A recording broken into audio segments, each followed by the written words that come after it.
ছেলেকে পাগলের মতো ততক্ষণ পর্যন্ত ভালোবাসে যতক্ষণ পর্যন্ত না সেই মেয়েটা ওই ছেলেটার থেকে ভালো কাউকে পায়। আর একটা ছেলে যখন একটা মেয়েকে ভালোবাসে, তাকে যদি পৃথিবীর সব থেকে সুন্দর মেয়েটাকেও এনে দেওয়া হয়, তবু ওই ছেলেটা তার সেই ভালোবাসার মানুষটাকেই চয়েস করবে। এটাই হচ্ছে একটা ছেলে আর একটা মেয়ের ভালোবাসার মধ্যে পার্থক্য। কারণ ছেলেরা কোনো সময় বেটার অপশন খোঁজে না, ছেলেরা সবসময় তার শান্তির জায়গাটা খোঁজে।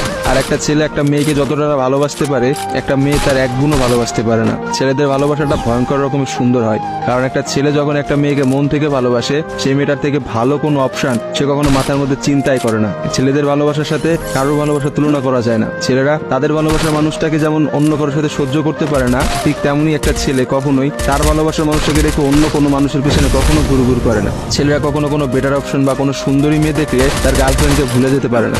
একটা ছেলের ভালোবাসা আপনি কখনোই একটা মেয়ের ভালোবাসার সাথে তুলনা করতে পারবেন না, কারণ মেয়েদের ভালোবাসাটা তো তুচ্ছ।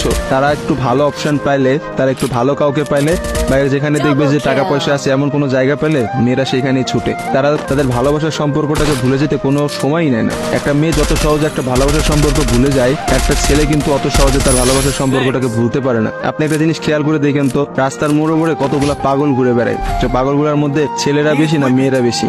আসলে নারীর ছলনার কাছে হেরে গিয়ে কিন্তু ছেলেরা পাগল হয়ে যায়। আর তারাই কিন্তু সমাজে নানা রকম জায়গায় ঘুরে বেড়ায়। রাস্তাঘাটে দেখা যায়, বাজারে দেখা যায়, হাটে দেখা যায়, তাদের আসলে সব জায়গায় দেখা যায়। আর কয়টা মেয়েরা আপনি দেখছেন পাগল হইতে পারে? ভালোবাসা বিচ্ছেদের পর একটা ছেলে নিজেকে কোনোভাবেই ঘুরিয়ে নিতে পারে না, অথচ একটা মেয়ে কিন্তু খুব সহজে তার নিজেকে ঘুরিয়ে নিতে পারে। একটা মেয়ে কিন্তু নতুন একটা সংসারে যায়, নতুন মানুষকে পায় এবং সে সবকিছু ভুলে যেতে পারে।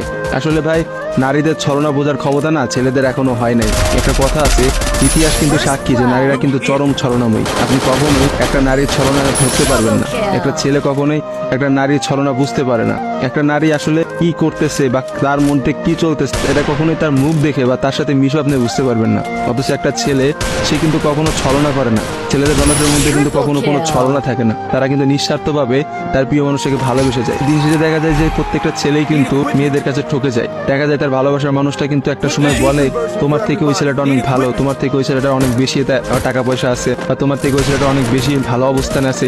এইসব কথা বলে কিন্তু একটা মেয়ে খুব সহজে একটা সম্পর্ক নষ্ট করে দেয়। কিন্তু আপনি কি দেখাইতে পারবেন যে কোনো ছেলে কোনো মেয়েকে বলছে যে তোমার থেকে ওই মেয়েটা অনেক ভালো, বা ওই মেয়েটা তোমার থেকে অনেক ভালো অবস্থানে আছে, আজকে আমি তোমাকে ছেড়ে দিচ্ছি ওর কারণে? কখনোই দেখতে পাবেন না। কারণ একটা ছেলে কখনোই তার প্রিয় মানুষটাকে অন্য কোনো মেয়ের জন্য ছেড়ে যায় না। আর আপনাকে আমি হাজার হাজার এমন অপশন দেখাইতে পারবো যেখানে হাজারটা মেয়ে হাজারটা ছেলেকে এই বেটার অপশনের কথা বলে ছেড়ে চলে গেছে।